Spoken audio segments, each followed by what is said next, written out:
I am here today because my former nanny, Madison, had posted some slanderous defamatory information about me on social media in a nanny group.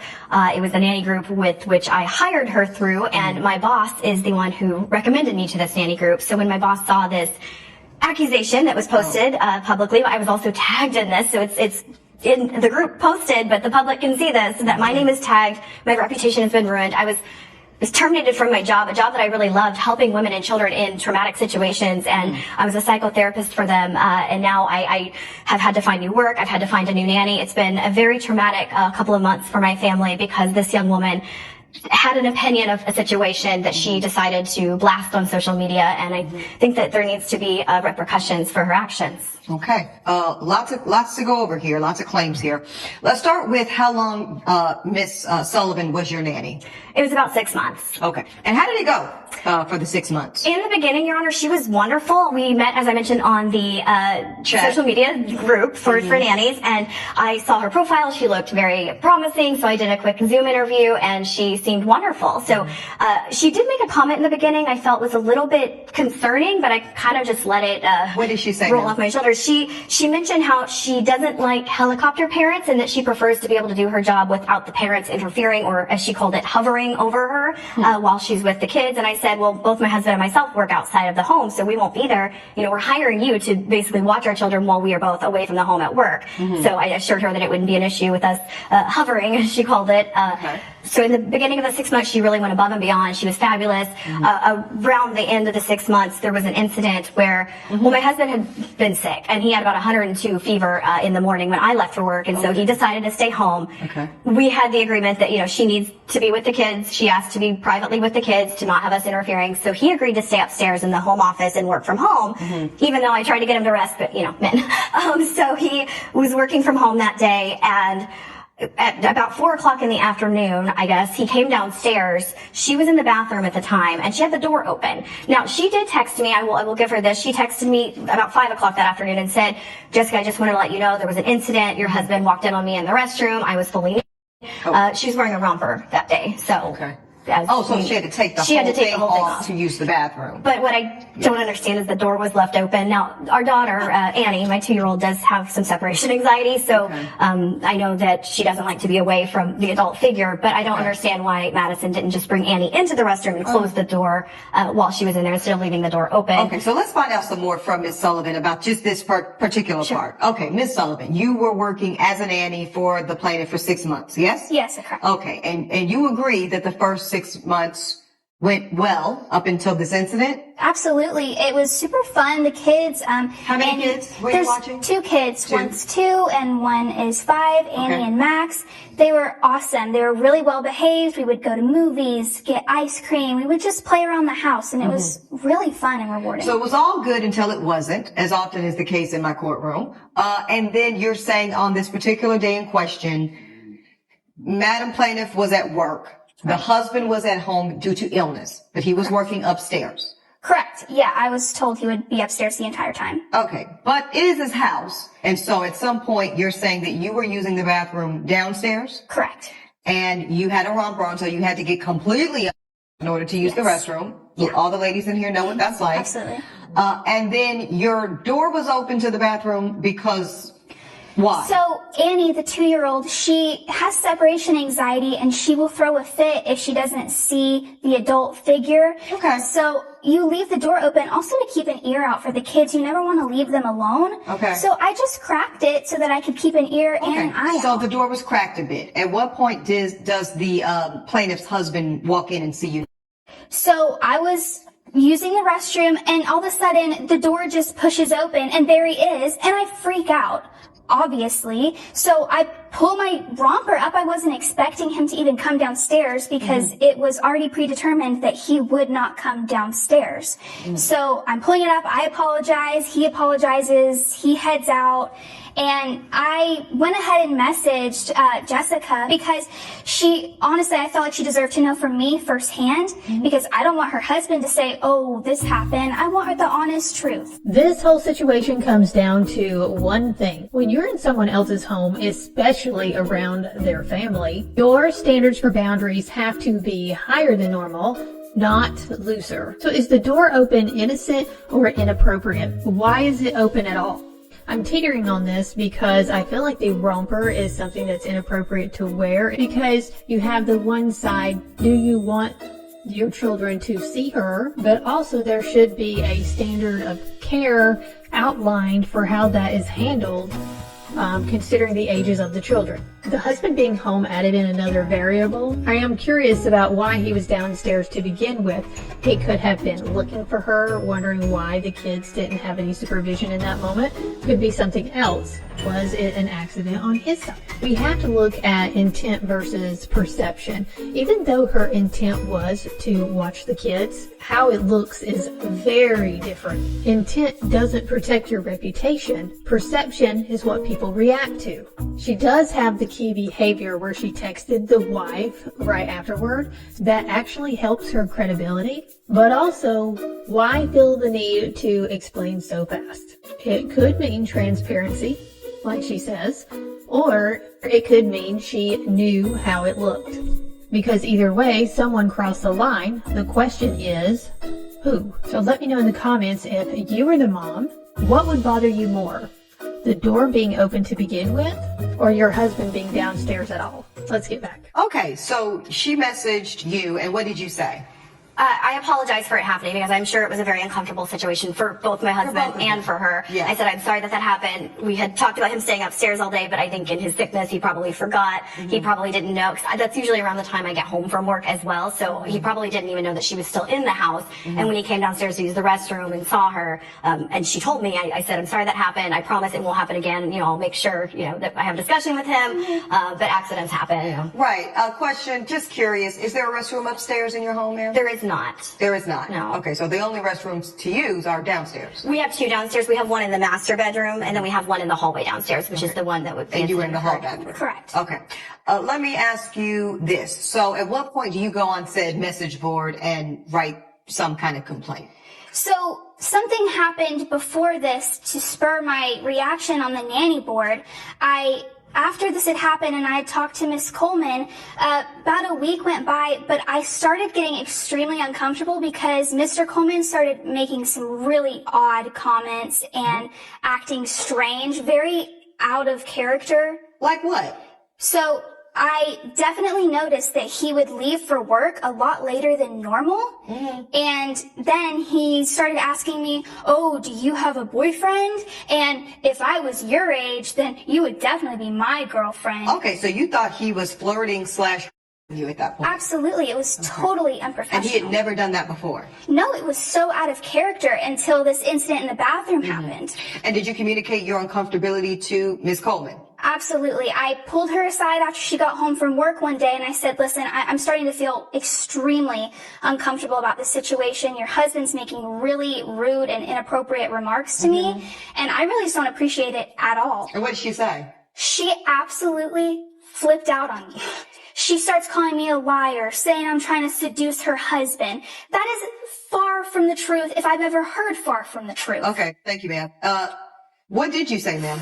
When she first approached me about these comments, I said, that sounds really unlike my husband. I've never seen him be inappropriate. We've been married for 9 years, and he works in sales, so he does have a charming personality. He does have, he likes to ask questions to get to know people. And for her to say that it's out of character for him, they really didn't have any interactions prior to this incident of him walking in accidentally on her in the restroom. Most of the time, she would arrive after he had already gone to work, and then he would come home from work after she had already left, because I'm the primary caretaker. But those details don't so much matter, right? Okay. Are you suggesting that it would be in character for your husband to ask her about her boyfriend, her personal life, and things of this nature? Well, for me, I don't think that asking if she has a boyfriend is, I could understand how, as a young woman, maybe that she felt that might be uncomfortable, but he was just trying to make small talk, make conversation, getting to know, our employee. How old is your husband, ma'am? He's 42.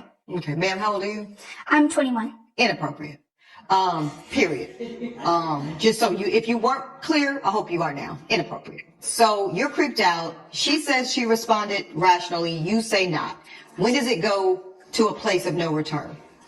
Honestly, I quit on the spot after she flipped out at me. I'm not going to work for someone who doesn't have my best interest in mind. She says she works with women and children who are struggling and have been in bad situations, but why can't you bring the same energy home to your nanny? I'm not going to work in that environment. Okay, so you said what? Let me see your evidence, ma'am. Give your evidence folder to my bailiff so I can see what exactly you wrote on the nanny message board. Because that's why we're in court, right? She's suing you for $10,000, saying that you cost her her job and her professional reputation by what you said on this board. So let me see what you said. And in the evidence, if I can just say, there is proof that I messaged my friend. The moment that I had finished putting up my romper and he walked in on me, I told her, I said, this crazy thing just happened. Okay, is that who Bridget is, your friend? Correct. I see this is where you were talking to Bridget about what happened in real time. The dad walked in on me going to the bathroom wearing a romper. Stop it. He saw everything. Let's just say his eyes lingered a little too long. Ew, what a creep.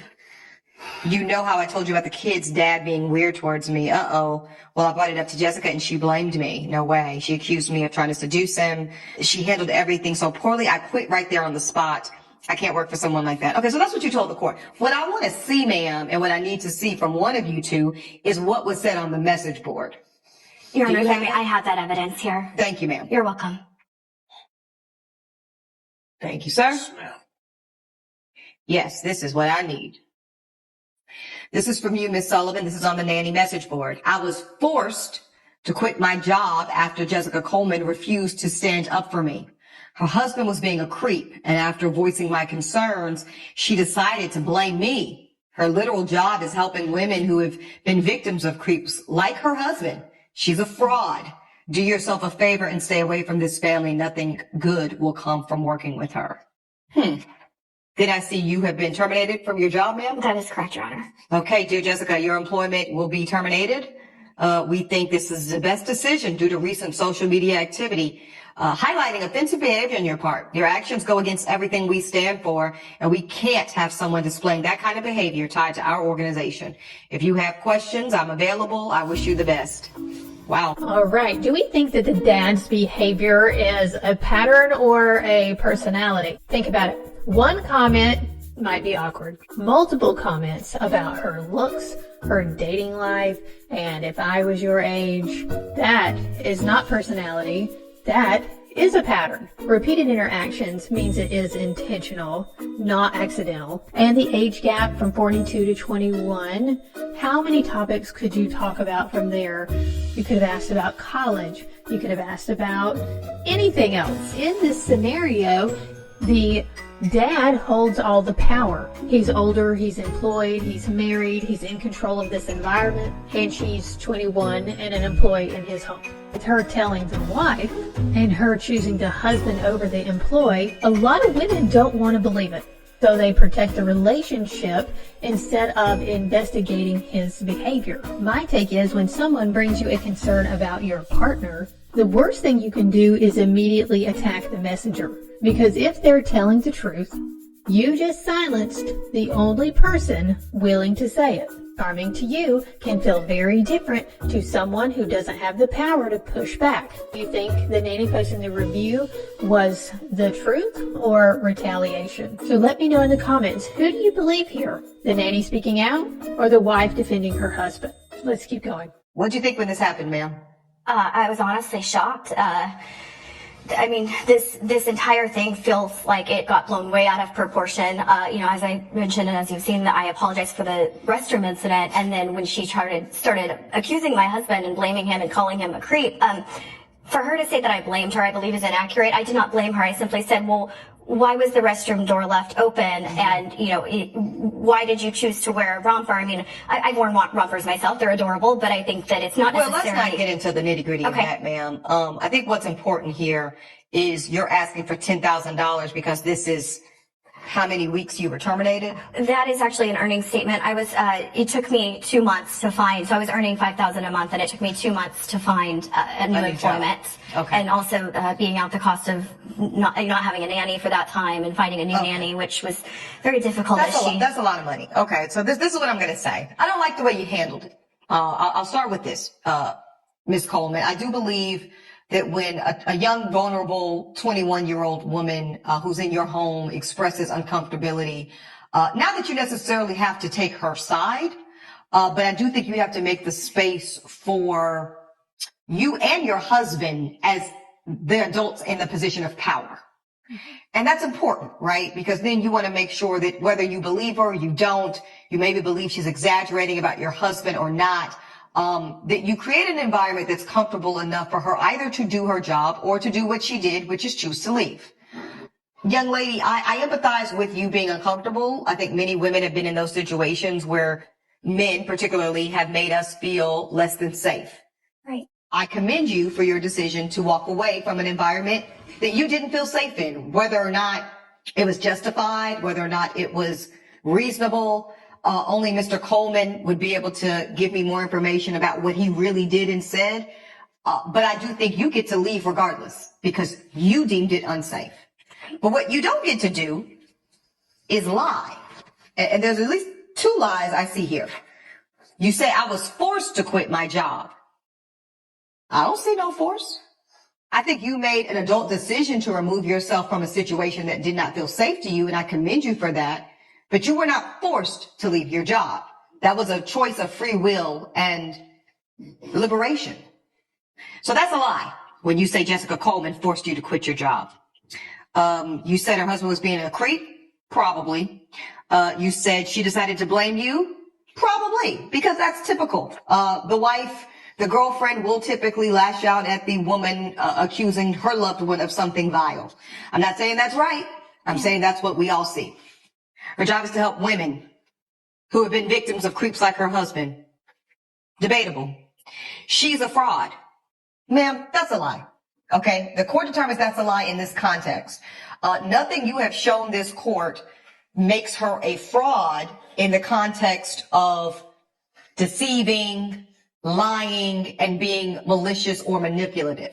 You can say she's not a woman's woman. You could say I expected more of her as a woman and an employer that engages with the work she does. But to call her an out and out fraud and put this up publicly has consequences the like of which she probably hasn't even realized yet. So these two things alone do make this defamation by my legal estimation, and therefore you are liable. Now let's get to the money, because you're asking the court for $10,000.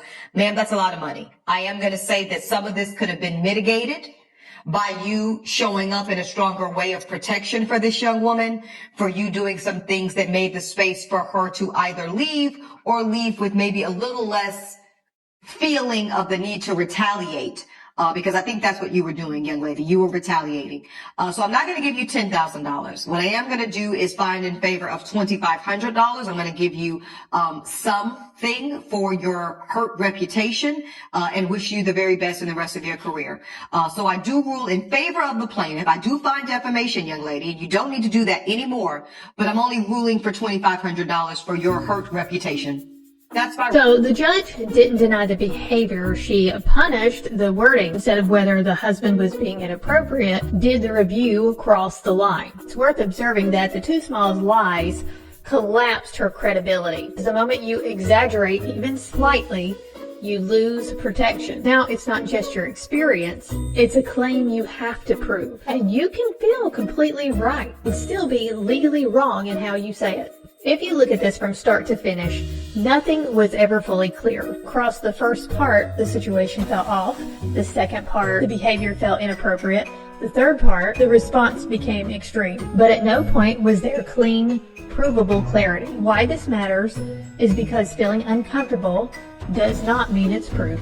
Having a suspicion does not create certainty, but she treated it like certainty when she went public. The actual pattern was ambiguity in the situation, plus her emotion, and that turned it into a strong accusation. So, our big life lesson here. A good relationship, whether personal or professional, handles concerns directly first, not publicly. Because once you go public, you're not just sharing your experience, you're making claims you have to stand on. You don't have to ignore red flags, but you do have to handle them in a way that doesn't create bigger problems for you later. Now, let me know in the comments, have you ever been 100% sure about something and then later realized you didn't actually have all the facts? And if you've watched this far, thank you. Make sure to like, follow, and share, and I will see